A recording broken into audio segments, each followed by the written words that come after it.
Saúdo a todos os que me ouvem com a paz do Senhor Jesus. Peço que o Espírito Santo de Deus, o nosso amado Consolador, ilumine sua mente, o seu coração. Também peço que Ele me guie na exposição que farei na sequência, para que a palavra de Deus seja para vocês e para mim também espírito e vida. Que Deus nos abençoe a todos.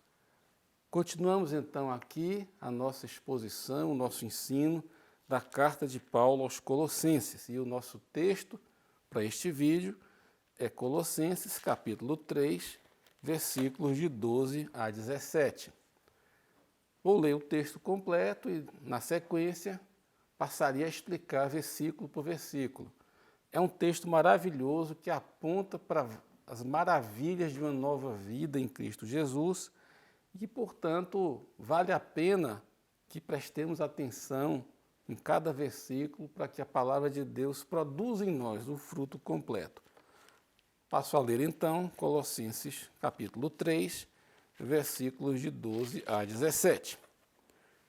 Revesti-vos, pois, como eleitos de Deus, santos e amados, de entranhas de misericórdia, de benignidade, humildade, mansidão, longanimidade, suportando-vos uns aos outros e perdoando-vos uns aos outros, se alguém tiver queixa contra outro.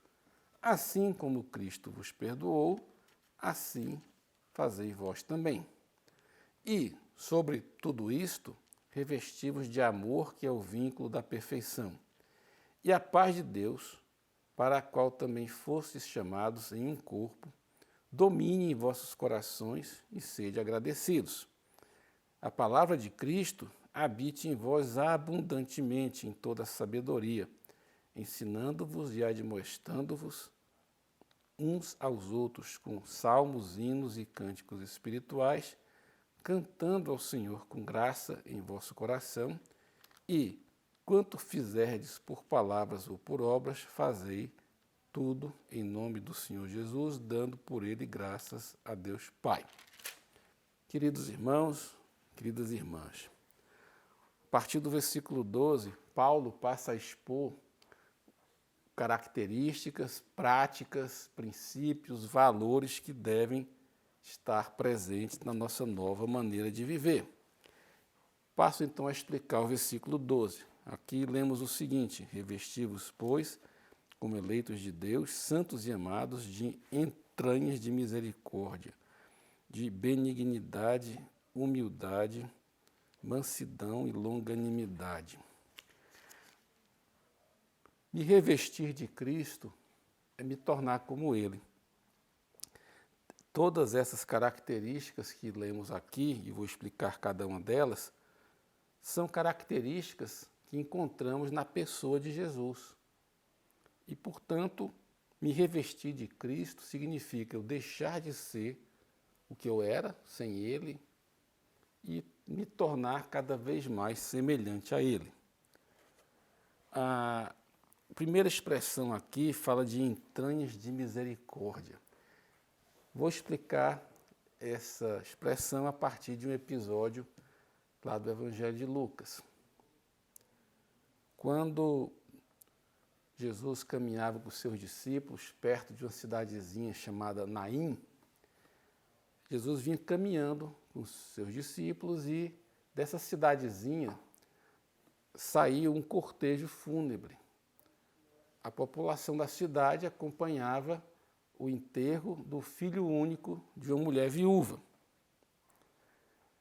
Bom, naquela época, uma mulher viúva já passaria por muitas dificuldades, principalmente quanto ao seu sustento. Mas se ela tivesse um filho homem, esse filho homem, quando alcançasse a idade adulta, certamente seria o amparo, sua fonte de segurança e sustento.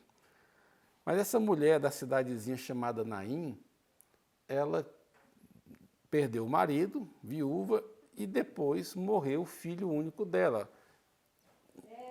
Então, essa é a situação em que nós encontramos esse episódio. E então, diz o texto lá em Lucas, que Jesus moveu-se de íntima compaixão. E é a mesma expressão, ou quase literalmente a mesma, que temos aqui, entranhas de misericórdia. É um sentimento de comoção pela dor do outro que moveu Jesus pelo íntimo. E Jesus então ressuscitou o filho daquela viúva e o devolveu à sua mãe. Aqui diz que nós devemos ter entranhas de misericórdia. E nós estamos vivendo, queridos irmãos e irmãs, um período em que há muita dor e sofrimento ao nosso redor.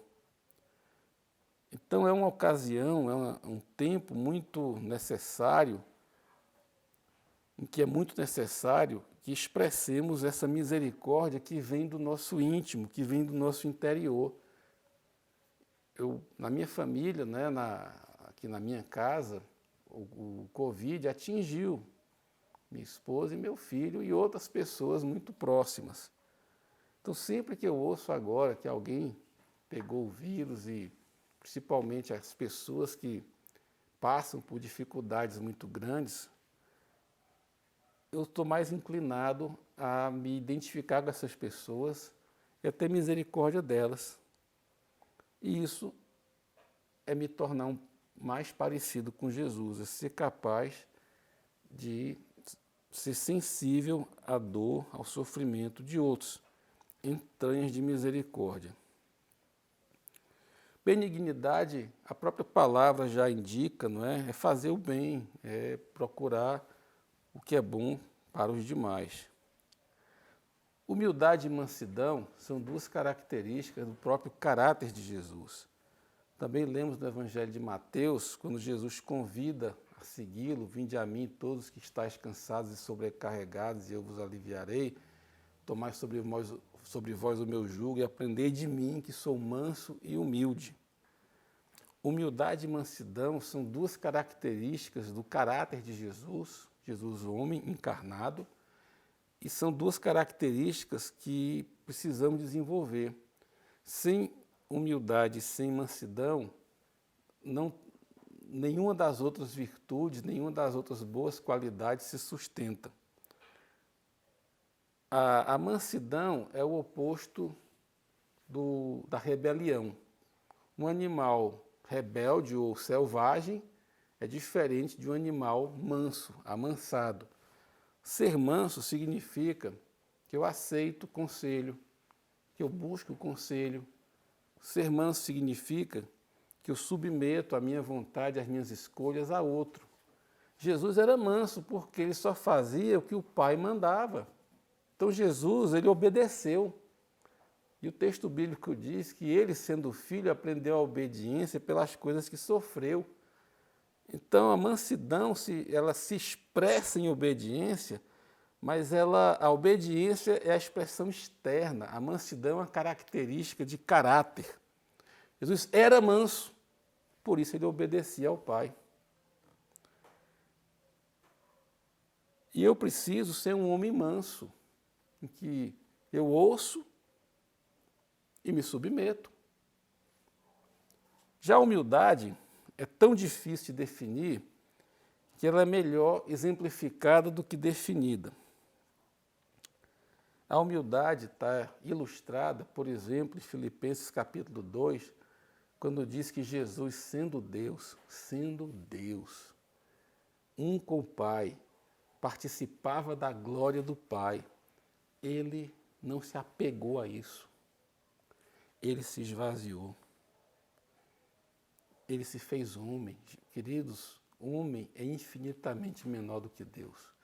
Ainda que a Bíblia diga, e é verdade, somos imagem e semelhança do Criador, mas o Criador é infinito, é muito maior do que qualquer um de nós. Então a humildade, ela está ilustrada nessa atitude de Jesus de não se apegar a ser Deus, a não se apegar à glória que legitimamente ele tinha e se esvaziar e se fazer homem. E homem, ele se fez servo. E servo, ele foi morrer na cruz.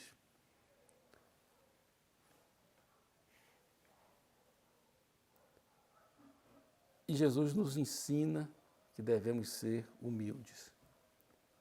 A humildade é tão importante porque sem ela as outras virtudes de caráter desmoronam. Vou dar um exemplo. Uma pessoa que seja muito trabalhadora, muito diligente, isso é uma virtude. Mas se essa pessoa não for humilde, em algum momento ela será tentada a se orgulhar da sua produtividade, a enxergar na sua capacidade de fazer e produzir algo que a torna superior aos outros. E eu poderia estender esse raciocínio para várias outras coisas que em si são boas, mas que se forem associadas ao orgulho e à rebelião se tornam ruins. Então, uma pessoa inteligente, estudiosa, isso é bom, mas se ela der lugar ao orgulho, se ela não for humilde, se ela não continuar capaz de aprender com pessoas de qualquer bagagem, essa sua capacidade mental se tornará tropeço. Porque Deus resiste ao orgulhoso, Deus resiste ao soberbo e dá graça ao humilde. Então, humildade e mansidão são absolutamente essenciais e que Deus nos ajude a receber dele, de Cristo, essas virtudes, essas características que não são naturais em nós. A longanimidade é a capacidade de manter um relacionamento mesmo quando ele se torna difícil. Alguém me ofendeu, alguém pisou no meu calo e eu teria alguma razão de me irar, de reagir, mas eu seguro. Eu tenho um ânimo longo, um ânimo em relação a outra pessoa, um bom ânimo prolongado, aumentado. Tanto é que na sequência, o versículo 13, ele já projeta tudo isso para a expressão que está aqui, suportando-vos uns aos outros. Se você e eu formos humildes, mansos, capazes de nos identificar com a dor do outro, misericordiosos, tivermos esse ânimo prolongado de segurar a onda, de dar à pessoa uma segunda ou terceira chance, isso nos tornará capazes de suportar um ao outro. Nem sempre os relacionamentos são fáceis. A Bíblia não é um livro romântico que descreve uma situação ou coisas nas quais não há nenhum defeito ou falha. Ao contrário, a palavra de Deus é extremamente realista. Então temos dificuldade sim, e admitimos isso tranquilamente, mas em Cristo nos tornamos longânimos, mansos, humildes, pacientes e outras coisas mais. E isso me capacita e capacita você a que suportemos, sustentemos uns aos outros. Eu digo que os verdadeiros relacionamentos em amor só são possíveis em Cristo Jesus.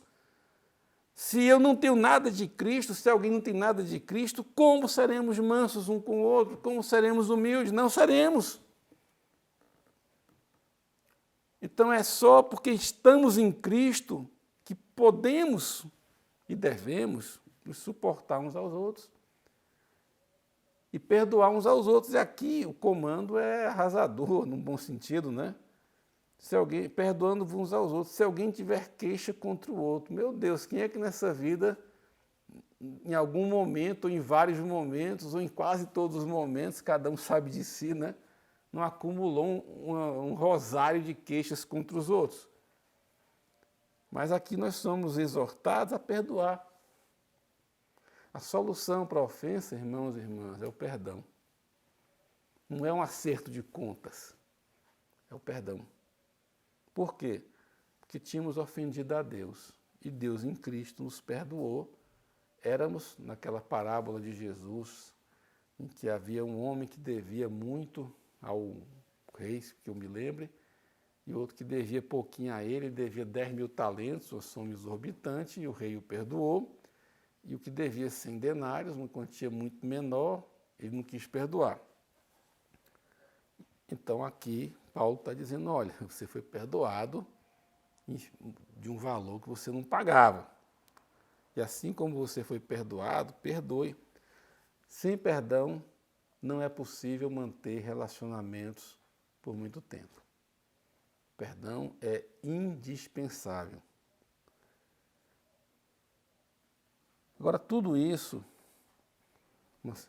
perdão, suportar, ser benigno, ter misericórdia dos outros, são várias diferentes expressões de algo muito maior, que está no versículo 13. Tanto é que ele diz assim, sobre tudo isso, revestivos de amor, que é o vínculo da perfeição. Quero aqui fazer uma comparação, que talvez alguns que já viveram em países muito frios entenderão melhor, mas eu creio que todos entenderão. Em lugares muito frios, eu já morei em um país muito frio, com temperaturas abaixo de zero. Quando saímos ao ar livre, e nesses momentos, nós colocamos várias camadas de roupa, né? Tem lá uma camisa de manga comprida, tem lá um casaco, mas existe uma peça, por sinal muito elegante, que chama-se de sobretudo, que é uma espécie de um casaco longo, que você coloca por cima de tudo que você já vestiu. Literalmente é o sobretudo, porque é uma peça que cobre todas as outras, e aí você vai lá para fora. O amor é o sobretudo de todas essas virtudes e graças e boas características. Na dúvida, aplique o amor e vai funcionar. O amor é o que nos vincula, que nos conecta com Cristo, e nos conecta com a perfeição. O amor tudo sofre, tudo crê, tudo espera, tudo suporta. Está lá em 1 Coríntios capítulo 13. E perfeição na Bíblia é a expressão de algo completo. O perdão de Jesus foi perfeito por quê? Porque o preço foi completamente pago. Ora, como o amor tudo sofre, tudo crê, tudo espera, tudo suporta, o amor é uma expressão completa de um aspecto essencial de Deus, porque Deus é amor. Então o amor, ele nos vincula com essa expressão das coisas perfeitas de Deus, coisas completas. Se amamos, perdoamos. Se amamos, suportamos um ao outro. Se amamos, temos misericórdia. Se amamos, consideraremos os outros superiores a nós mesmos. Seremos humildes. Se amamos, serviremos. Por isso que o amor é o sobretudo, que cobre e sustenta todas essas outras virtudes e práticas, e ele é o que nos conecta com Deus, com Cristo, e que nos dá acesso a uma vida completa, portanto, perfeita. Quem não ama é incompleto, é vazio.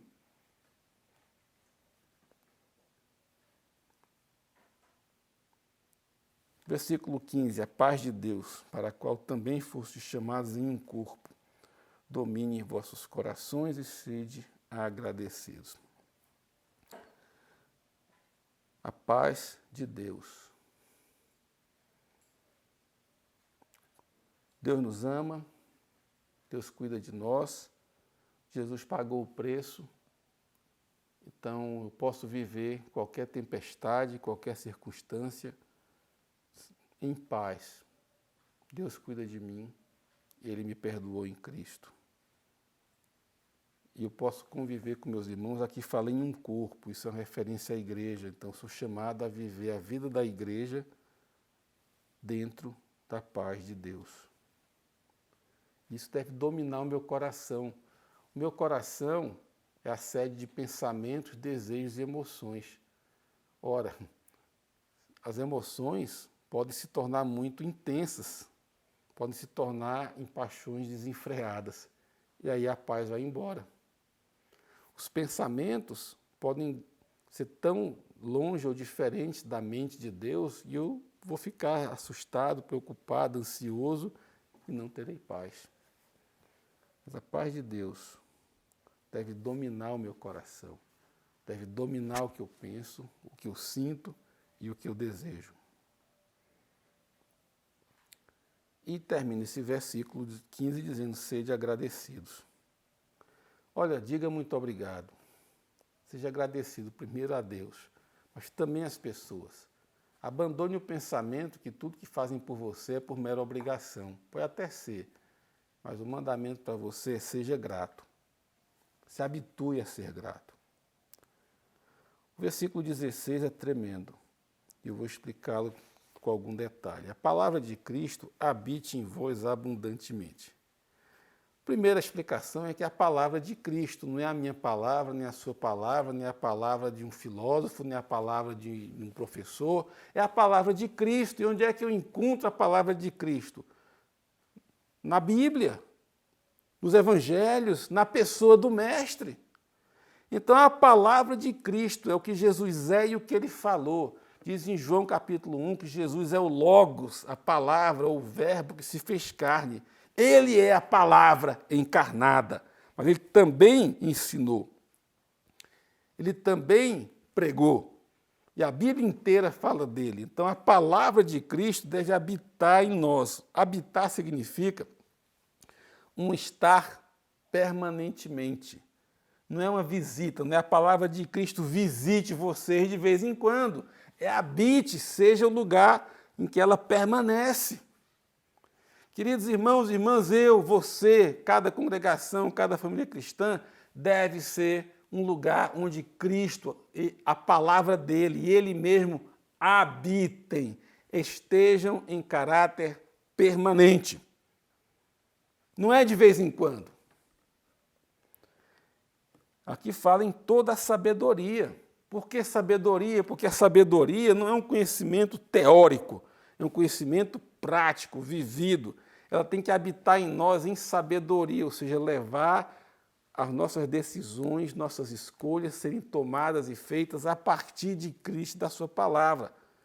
Então, eu vou perdoar porque Ele mandou, eu vou servir porque Ele mandou. Isso são coisas vivas e práticas. E essa palavra deve fluir entre nós através de ensino, de admoestação. A palavra é como se fosse o sangue percorrendo as diversas partes do corpo, gerando vida e alimento.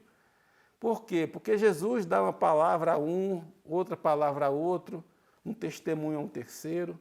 Então, tudo que Jesus gera em cada um de nós da igreja, em termos de palavra, de vivência, isso deve ser compartilhado, deve ser como um fluir entre nós.